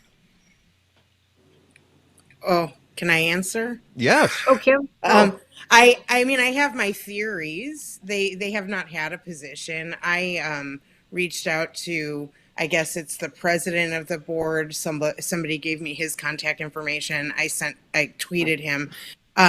My suspicion is, and I only know this, DuPage, for instance, their forest preserve is separate, has a separate budget from DuPage County. They are not directly tied. DuPage County does not cover the forest preserve. And they were trying to get separate, DuPage was trying to pull them in under their umbrella. And there was a fight because DuPage County Forest Preserve said there's a conflict of interest. The county government is concerned with economic development, and the forest preserve is concerned with preserving wildlife and our natural habitats. Now, Cook County government is directly over the forest preserve. So I do think it's a political issue, and there's a conflict of interest where the Cook County government, who is in charge, is focused on economic development and doesn't want to meddle. That's a guess. Was it Arnold Randall that you talked to? I did not talk to him. I reached out to him. Okay. Somebody gave me his name who knew that he was the president. And I think somebody did before. But Friends of the Forest Preserve, which is a not-for-profit, has sent a letter. But the Forest Preserves of Cook County as an agency has not. Right. And it doesn't surprise me, because this is something that I talked about years ago, probably a decade ago, on this show with Arnold Randall, about why the Forest Preserve District is not separate from the Cook County Board, that there should be two separate boards. Friends of the Forest Preserves would like to see separate boards, but that's the problem. They have these two agencies internally working against each other. It's like the IDNR, which is supposed to be protecting our natural resources, but also exploiting them at the same time. How do you reconcile that? I think IDNR should be split into the side that preserves the natural resources, and then if you want the economic development on the other side, go ahead and do that. But a lot of agencies are like that. They have that internal split. So, Peggy, let's bring up your point. And we only have a couple minutes here, but just this goes back to what Raj Patel was saying in the first hour too. Most of the coverage that we've seen on it in the Tribune, the Sun-Times, talks about, the pro-bird people. Feathers are getting ruffled. It's just mind-boggling how the whole thing is viewed as, there's a few birds, and we'll placate the bird people, and just not understanding, as you were saying, Annette, how everything interplays, and the birds belong to everybody and belong to nobody. And what they contribute to the ecosystem, and what they contribute to our planet, and the fact that we've lost 3 billion birds since 1970. And what's a few more if they hit the tower because we're going to make money?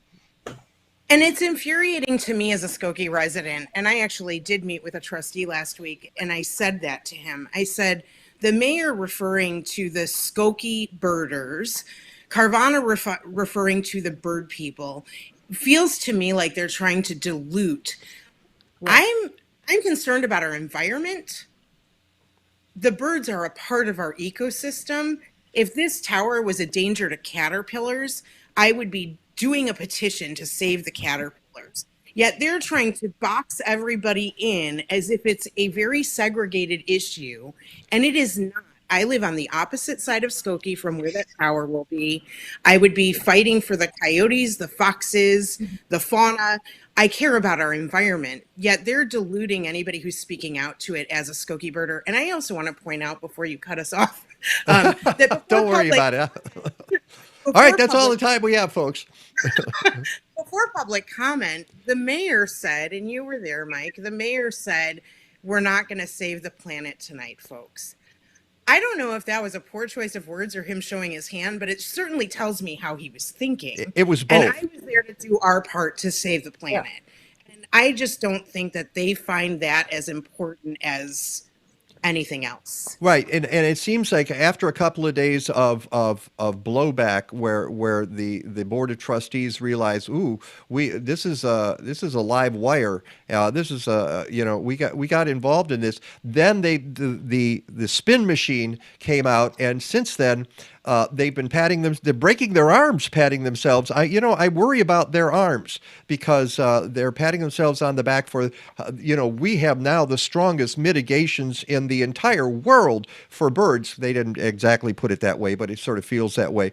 And all that points out is how bad the mitigations are. You can go to my website. Annette sent me some information about a bird law that was passed in Illinois last year, but that only applies to government buildings, so Carvana is not going to be affected by that. Mike Quigley in Congress is trying to get a bird law passed, and has been since 2013, apparently.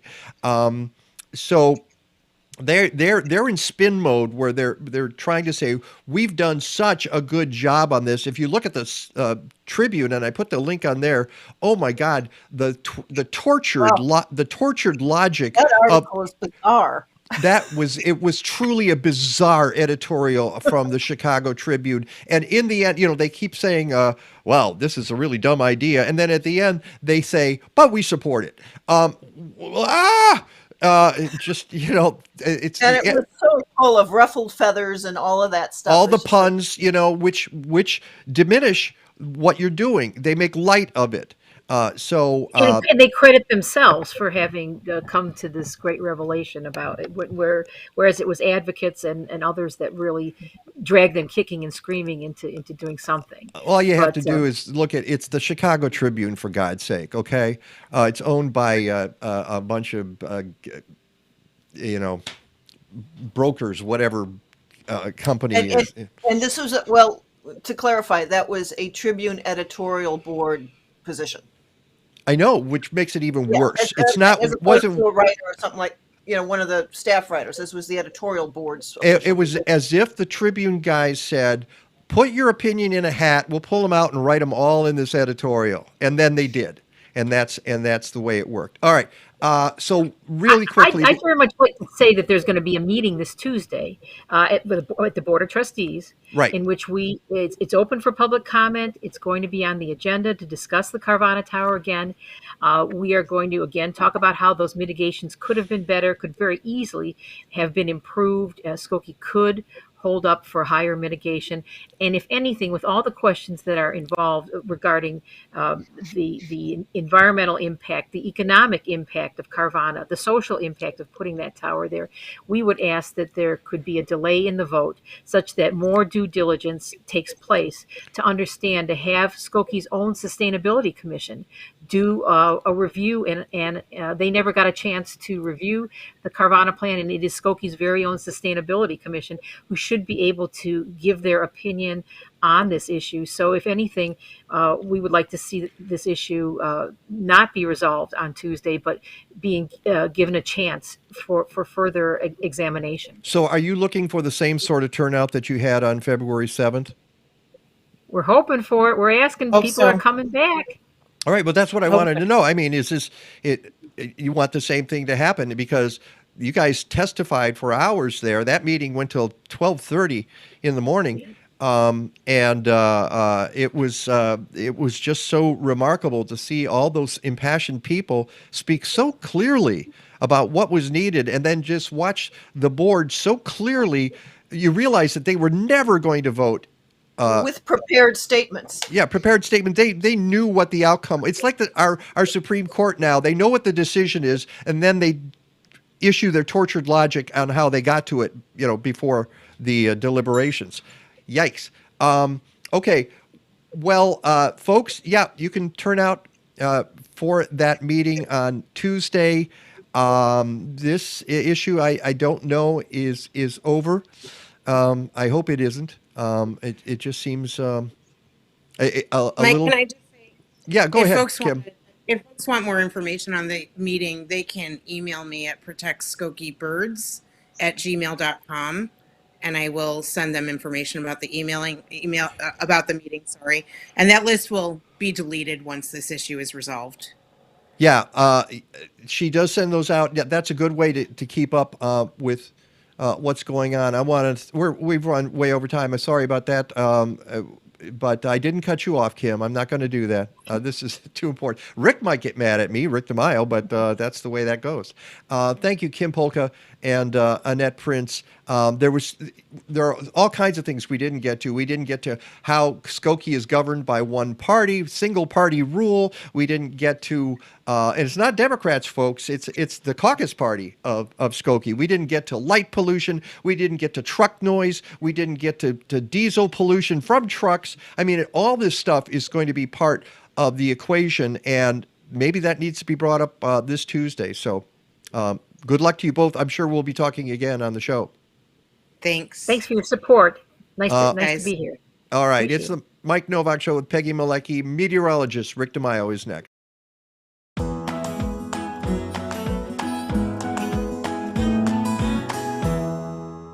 So this is a very simple PAR meter, and I'm going to measure the PAR value of this fluorescent light, which was purchased at a Home Depot specifically for growing and advertised as a seed starting light. Minimally for PAR value for just seed starting, so just to the seedling stage, you want a minimum of 80, really. 75 to 100 will do the trick. I would say 100 to 150 is far better. But right now, at about a foot above the plants, we're getting 49. So now we're going to, let me plug in our Happy Leaf light. This is our 17-inch Procyon 2.0, and it's a really great all-around light. They also come in 33-inch lights, which I have set up here, which is where I'm going to actually put my seed flat. Let's get it about a foot over. I'm getting a value of 335.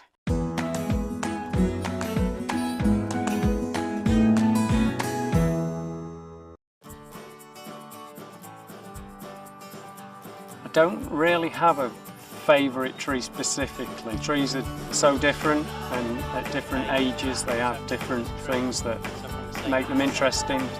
Scots pine trees have fantastic bark. The giant redwood is fantastic again because of the bark and the size of it.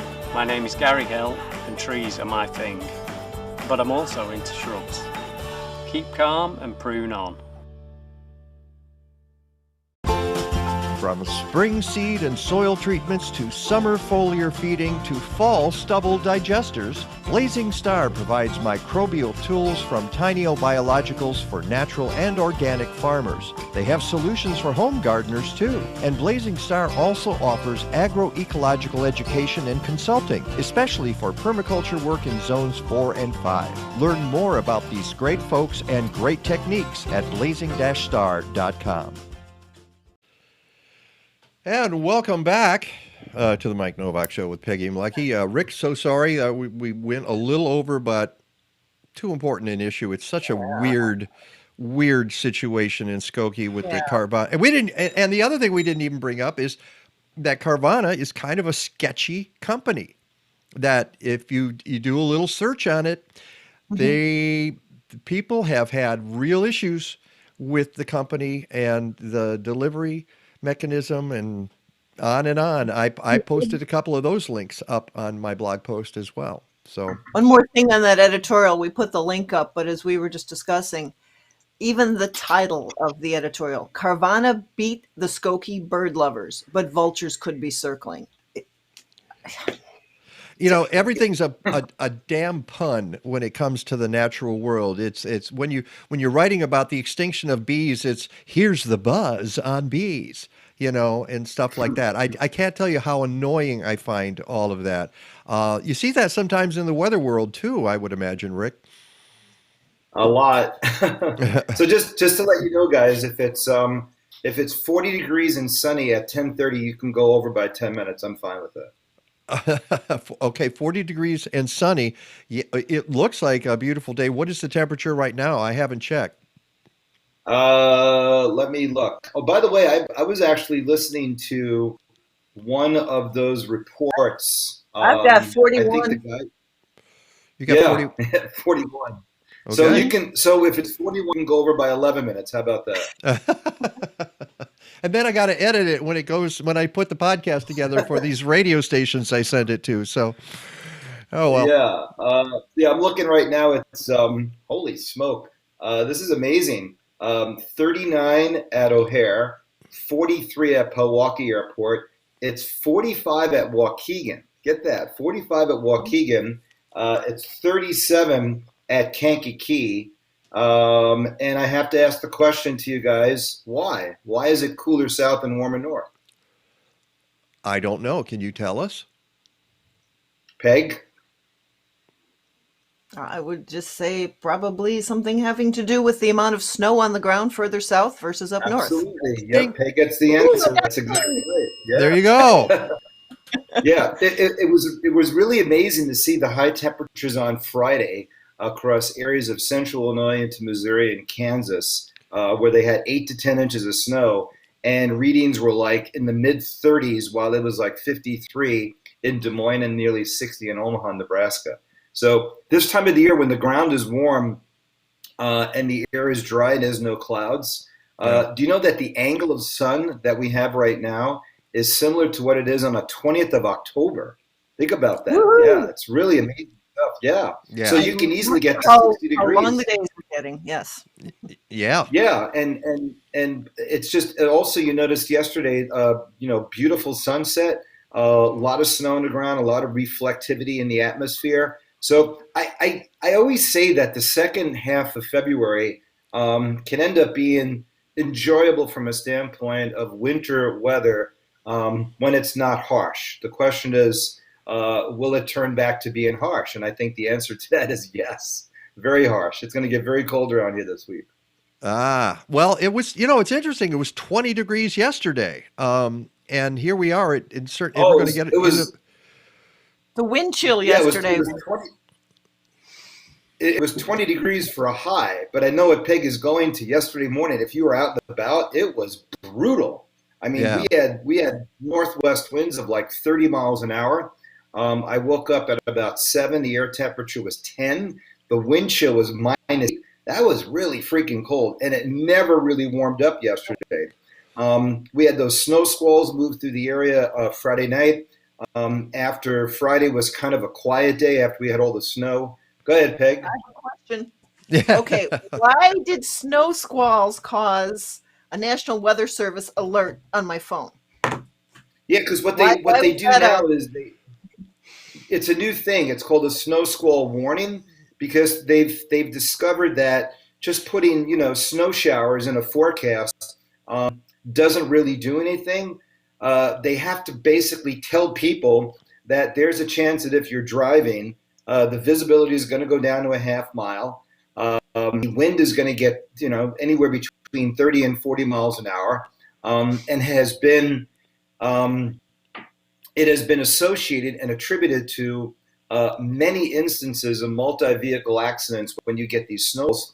And people nowadays, they're distracted when they're driving. They're not paying attention. Look what happened in Illinois on 3 different interstates, 57, 55, and 39. And that was just with a normal snowstorm when we had the warnings out for 2 days. In addition to that, you had Interstate 65 just littered with cars and trucks just going too fast. So when you get these snow squalls, it's more or less like it's almost like a shower or a thunderstorm with snow. And the same system that produced the snow squalls in northern Minnesota did the same thing in southern Wisconsin and northern Illinois a day later, and then across areas of New York State and also eastern Pennsylvania. Yes, so the similar type of dynamics were basically moving this thing along. And the snow squall warning didn't more than about, I think, 45 minutes. But man, the visibility dropped like crazy. And I included that in one of the links as well. So it's important to note that the Weather Service is becoming more and more aware. They have to literally tap people on the shoulder and say, this is what we mean in the weather. Obviously, what they've done in the past doesn't always work. Yeah, and it was very funny because I saw somebody tweeted, "Why are we getting freaking snow squall alerts?" and the person wrote, "It's BS," and it was just kind of funny. They were so annoyed by the whole thing. So you're annoyed, deal with it. What do you want us to do? Not tell you that you're going to have a half-mile visibility? Well, and you won't be anything in front of you? What do they want? It's for free anyway, right? Right, exactly. Well, and in Chicago, I got zero. There was nothing here. Nothing happened at all. Right. It pretty much weakened as it moved south. But if you would have looked at that link that I sent you, if you haven't, go ahead and look back at it, because it actually shows that the visibility went to literally an eighth of a mile. Which link are you? All right, which link are you talking about here? Because I'm trying to find. Did you send it this morning? The one that says snow squall warning. Boy, if I can track it. Link, yeah, it's like the second or third link. But if you look at that, there's actually a picture in that, and if you want to share that with your viewers and listeners, it's pretty impressive because the visibility went down dramatically. And I guarantee you, if it would have came through at 5 o'clock in the afternoon on Friday, everybody would have been like, "Oh my God, this is round 2. Why weren't we told about this?" But the forecast worked out pretty well for that system that came through on Thursday. Yeah.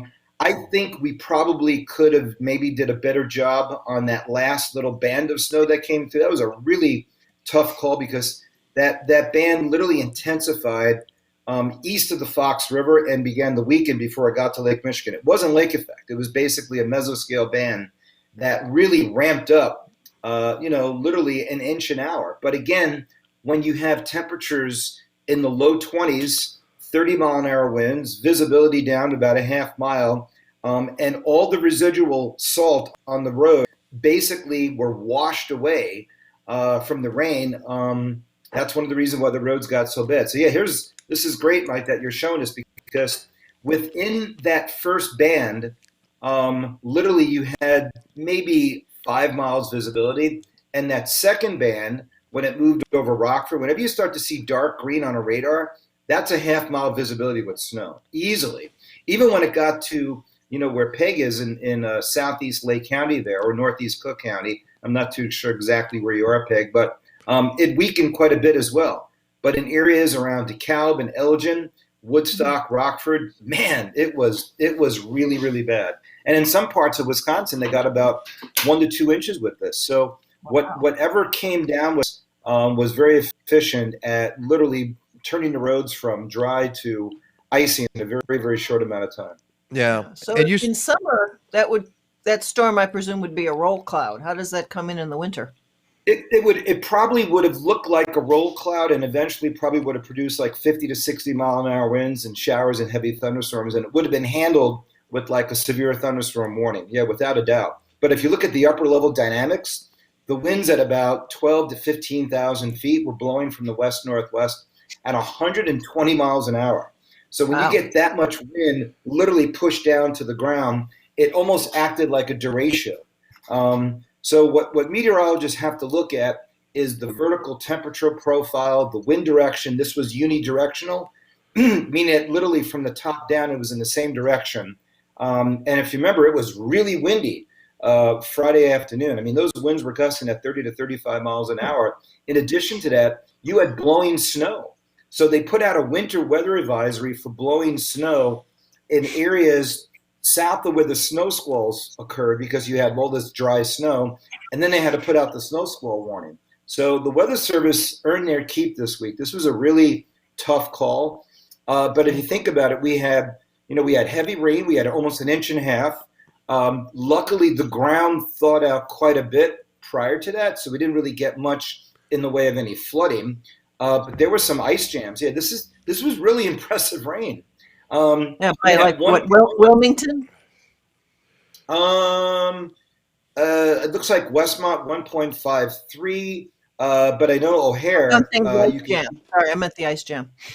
Yeah, the ice jam. The ice jam. I think because I was mentioning that you literally had a 5 to 6 foot rise of water on some of those rivers. So the Calumet, the Iroquois River, the Kankakee River, those rivers, they can rise 5-6 feet, but all they're going to do is they're going to flood forest preserves and farmland anyway. It's not a big deal. When you get a rise of that height on the East Branch of the Page River as it runs through Bolingbrook and Naperville, that's a big deal. But Mike, if you can go back one mainfall, if this storm would have occurred similar to the last event, where we had 2 events come through, if this rainfall would have come through with the Arctic air more firmly in place, we'd be talking about 18 inches of snow on the ground around here, because this would have produced easily 12 to 15 inches of snow on the front side, and then an additional 3 to 5 inches on the back side. So when the rain stops, we'll go, wow, look, the rain stopped. The snow melted. Everything is back to where it was in, I think it was late January, when we had that one Saturday afternoon when we had nothing on the ground. And as soon as we lost all the snow, it's like snow the next day. Yeah. But again, I think what was most important about this event is it completely removed any of the residual salt from the previous 2 or 3 weeks of snow. And that's one of the reasons why the roads were so bad on Friday or Thursday afternoon. Also, it just snowed really hard, really fast. That'll do it anyway. But when you get snow at 20 degrees, salt and rush hour traffic is a bad mix for trying to keep roads clean. It's just there's really nothing you can do about it at that point. I had those. You sent some really pretty amazing YouTube videos about that, and I had them here, and I had them loaded up, and then they all advanced to the next videos, and I can't figure out how to get back to the ones that were there. Just click on it and go back to the beginning. What was really amazing was I was just watching. I was just looking for some stuff to update my students. The station I do, during the afternoon, and all of a sudden I look at this guy. And he's like, "Wow, he's driving on the road somewhere in Central Illinois." I'm like, "That's today," and I'm like, "That's now," and I'm like, "This is a storm chaser actually streaming live on YouTube as he's driving it." First, he went from heavy sleet to snow, and I'm thinking to myself, does this guy know what he's doing? But he started to describe the radar, the deformation zone. So clearly he knew what he was doing from a meteorological standpoint, and he knew when to get off the road. And then all of a sudden he comes upon a bunch of trucks that were heading southbound just north of Bloomington Normal. And you see cars and trucks literally just all mangled. And he was able to get all the way around and come back south and look at that. And that was, I think, one of the snapshots I sent you. And here I'm looking at this going, oh my God, this is terrible. You can actually, perceptualize that, or conceptualize rather, that people could have died in this. Yeah. And then you find out, a half hour later that there was a worse accident in Illinois or Indiana, and another one on Interstate 39. And you go to yourself, okay, at what point do people not understand that when it's quarter mile visibility, you slow down so that you can see your headlights in front of you? Because as soon as one person starts to slow down, and you try to as well, and you can't, that's when everybody starts to jackknife. And those roads in Central Illinois, it's all farm fields, so the snow blows across it very easily, and then it's literally like a ditch. So it's not like you got to bounce up against a guardrail here or a concrete median here. You're rolling off into ditches, and I don't know what it takes, Mike and Peg. I really don't, but I know when it gets that bad, I stay off the roads. It doesn't matter whether you have 4-wheel drive, all-wheel drive, airbags, any sort of thing that'll help you out. those things are just, you're not going to win against Mother Nature during those kind of events. No, and four tires to skid with. Yes. Yeah. And watching those trucks, and I'm trying to get it will not. I had it, and don't even ask me why I don't have it right now. But watching the trucks as they come down, and you can just look at it, and there's all kinds of drivers out there. In one of the videos you showed, one of the drivers obviously can't see very well, so now he's in the middle of the lane, between two lanes, and slowed to a crawl. And then there's this guy coming up behind him going very fast, and then there's these trucks that are coming, and I'm watching the video, and I'm thinking, you're going too fast, dude. And he starts to jackknife, and it's just sliding. And then the next truck comes, and that truck starts to jackknife, and the one after that comes, and that truck starts to jackknife, and you're all going too fast, and you don't even know it. Right. Yeah. Wow. I mean, you don't know you're going too fast until it's too late, and that's the problem so many times. And that could easily have happened with the snow squalls the other night as well. So I don't know how to handle that other than to have some sort of flashing lights along the side of the road that can sense. And maybe this will be the case in another, 30 years. I mean, right now, we take it for granted that we can look at our phone and we can actually see where there's bad traffic because there's sensors in the road that can sense how slow cars are going. And you go, oh, I'm not going that way, I'm going someplace else.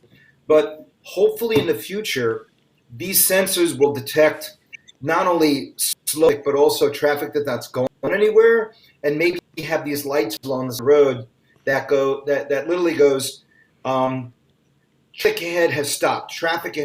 Something like that. And I think it can happen on the interstates. I really believe that. And in the end, if you look at the amount of damage that was incurred by the traffic or the trucks and people injured, I know there was 2 people who were killed. You can probably say that paying for a system like that will probably end up paying for not having those trucks and cars damaged and people losing their lives. So I eventually we'll get there, but there's got to be an incentive to make it work and to figure out where it's cost effective and where it's not. Clearly, you don't want to put it in the middle of North Dakota, even though they get that because you don't get that amount of trucks. However, if there's any sort of a blizzard on the roads in South Dakota, North Dakota, they shut the gates down. You can't get on the interstates. I don't think we have that here in Illinois. I really don't. And maybe we should, right? Maybe we should say, sorry, Interstate 55 is closed because we can't chance it. But I guarantee you'll get the same truckers who are protesting right now up in Ottawa, Canada, going, the government can't take my right away from traveling on an interstate road that I pay taxes on. I guarantee you'll get that, and you probably will. But, when you see 2 passenger cars completely crumbled by trucks that were going too fast, was it the truck's fault? Was it the car's fault? I don't know. But we can make it no one's fault by keeping people off the roads on those situations, because clearly we can't trust the judgment of human beings most of the time in those. Yeah. And think about this. This isn't in the mountains. This isn't in like the mountains of Tennessee or Colorado. This is over flat land. So clearly gravity didn't have anything to do with it. It was just, trucks going too fast. And if I sound upset and frustrated, it's because no matter how much we do to make these, impact statements impactful, they're still not looked at as like, okay, that's what's going to happen. Maybe I just shouldn't go that fast, or maybe I should wait, or maybe I should take a different route. Maybe I should go local. One of those things. Yeah. All right. Well, we need to get to some else what's going on, and I showed this a little earlier, but this is the rainfall that we got, and as you note on your message that there's still parts of the Midwest that are pretty dry, and we'll show the drought monitor in a second, but this is the beneficial rainfall in the last 7 days. Yeah, I mean, if you think about it, our pattern, we've been in it now for 3 weeks. We had 1 week of stormy weather, we had 1 week of no weather, we had 1 week of stormy weather. That's 3 weeks. And in that same 2 week period where we had large areas of snow and rain. They basically fell from southern Kansas, northern Oklahoma through Missouri, southern Illinois into Indiana, where you draw a line from like Milwaukee to Rockford to Dubuque, Cedar Rapids, north and west. They haven't gotten anything. And that's probably going to be the same thing over the next 7 days. So the drought matter, I'm not too sure which one is next, but this is the 30-day precip here. Yeah. Yeah. And it's amazing. There's very little moisture over parts of Iowa and also parts of southwest Wisconsin. So, could this change with the flip of a switch? It probably could, and it probably will. The pattern is very active. But, yeah, if you look at the areas of abnormally dry, moderate drought, and severe drought, and again, you go up north, Waukegan, you go into Kenosha and Milwaukee, there's very little drought. Even though they got about 1 to 2 inches with the snow squall from Friday night, I got a feeling most of that's probably will be gone by later on this afternoon with the warm, dry, sunny weather. So we'll not only melt the snow today, but it'll evaporate very, very quickly in the dry air.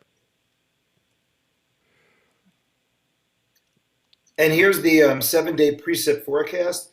So clearly you can see that even over the next 7 days, if we get something here, which we will, we'll get one round of rain tomorrow night into Tuesday, and then another round maybe of snow on Thursday. It doesn't look like a big deal, but still shows that the majority of any precipitation falling is not going to be in the areas where they need it. Now, granted, it's still early. It's not like it's March 25th or early April. So there's a chance you can get a 2 or 3 inch event coming through here. But it just does tell you that when you get that much dry air on the ground that has no snow on it to the west of us, any sort of southwest wind, you can warm up very, very quickly. And that's actually what's going on today.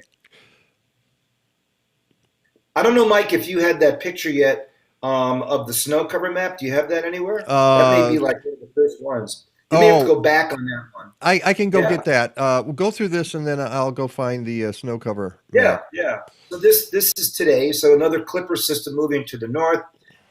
Those isobars, those black lines, is pressure trend. So when you have winds or we have pressure gradient that's tight like that, the air responds and blows horizontally from the high into the low. That's one of the reasons why the winds are out of the southwest today.